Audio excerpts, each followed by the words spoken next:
अब द्रोणाचार्य जब अर्जुन को सिखा रहे हैं और प्रॉमिस कर रहे हैं कि मैं तुमको दुनिया का सर्वश्रेष्ठ धनुर्धारी बनाऊंगा, तो अर्जुन के सामने एक चुनौती आ जाती है कि वो चाहता है कि मैं शब्द भेदी बाण कैसे चला पाऊंगा। तो उसने देखा, एक चीज देखी कि एक कोई लड़का है जो जंगल से आता है और बार बार उनको छुप छुप करके देखता है, और वो एक दिन उसका पीछा करता है। किसका?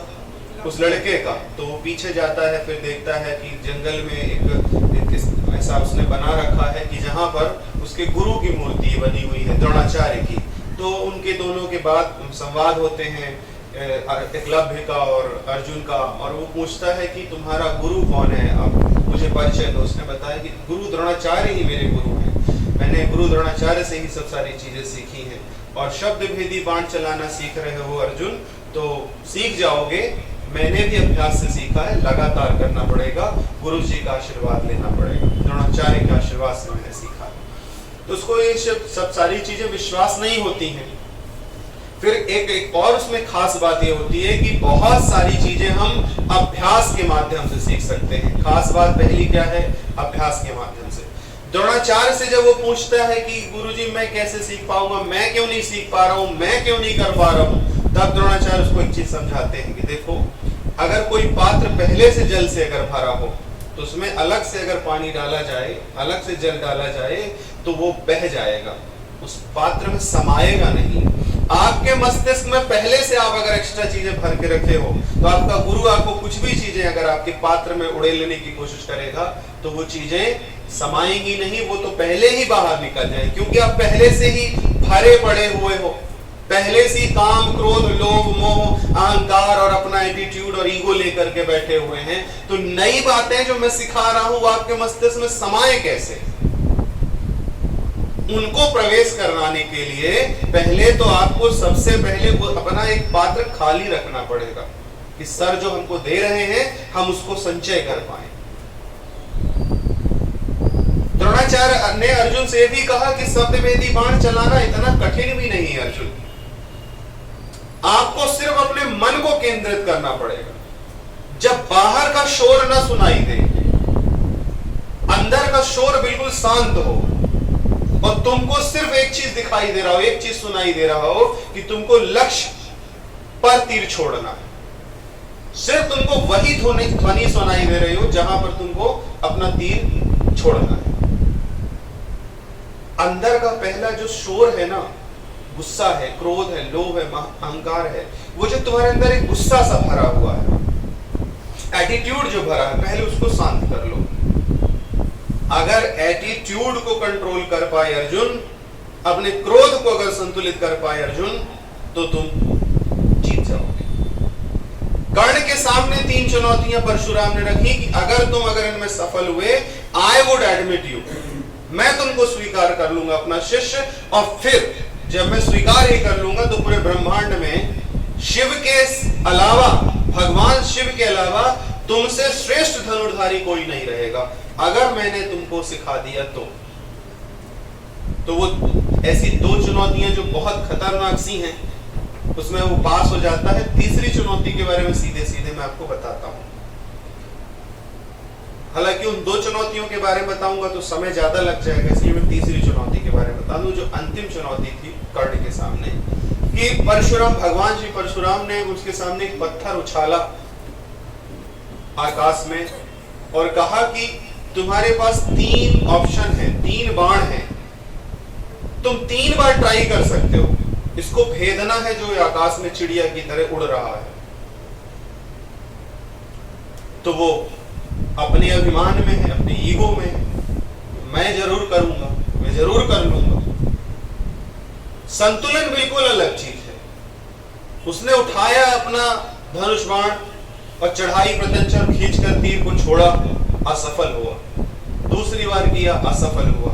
तब परशुराम ने उसको सचेत किया, तीसरी और अंतिम बात, कि अगर कर्ण तुम असफल हुए, आज के बाद मुझे मुंह मत दिखाना और तुम अभी यहीं से चले जाना।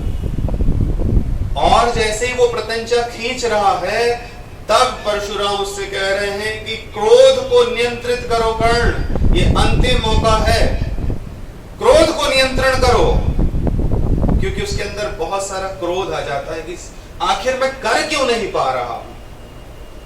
अपने विचलित मन को नियंत्रित करो कर्ण, और उस सारी बातों को अपने मन में ध्यान रखते हुए द्रोणाचार्य के वो जो परशुराम ने वो जो शब्द कहे, कर्ण ने उन सारी बातों को ध्यान दिया और अंतो गत्वा वो उसमें सफल होता।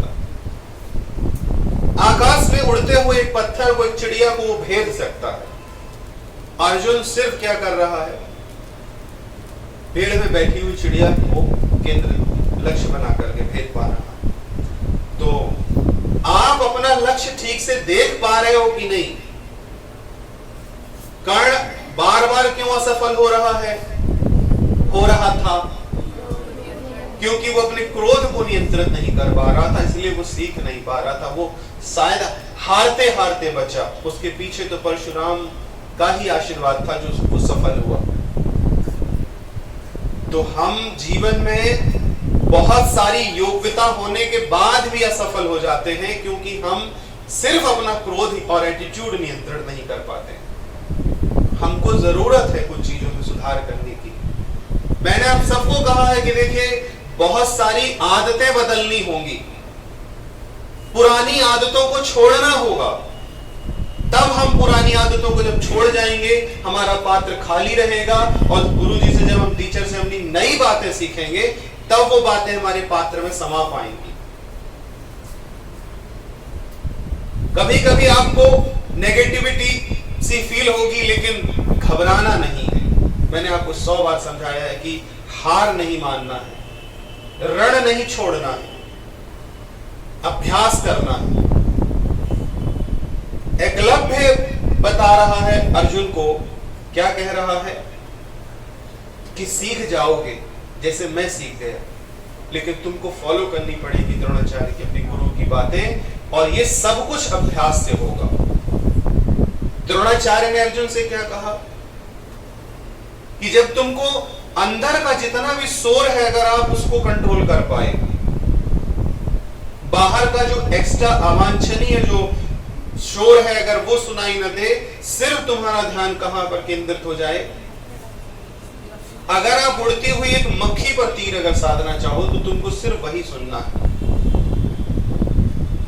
ये इतना आसान भी नहीं था शब्द भेदी बाण चलाना। आपको मालूम है, इतिहास के पन्नों में हमने शायद पृथ्वीराज चौहान के बारे में सुना है कि वो शब्द भेदी बाण चला लेते थे। एक आकलन, एक अंदाजा जो समझाया जयचंद्र, वो क्या नाम उसका, क्या नाम, चंद्रवरदाई ने, कि ऐसे ऐसा ये इतने इतने अंगुल पर जो है सुल्तान बैठा है, और आपको शब्द भेदी बाण से उसका वध करना है। तो भैया केंद्रित रहना है, अपन को लक्ष्य समझना पड़ेगा, अंदर का शोर पूरा शांत करना है। अंडरस्टैंड? अपने क्रोध को नियंत्रित करो। और जितने भी मेरे सामने अर्जुन वीर और वीरांगना जो बैठे हुए हैं, सबसे मैं कहना चाहता हूं कि सबसे पहले अपना क्रोध नियंत्रित करिए, तभी हम विजय हासिल कर पाएंगे, तभी हम मंच पर इन चारों चीजों को केंद्रित कर पाएंगे। ओके, माइंड, बॉडी, हार्ट और सोल, चारों चीजें जब एक ही जगह पे काम करने लगेंगी, तब आप बहुत अच्छे वक्ता बन जाओगे। Okay, thank you. लिसन,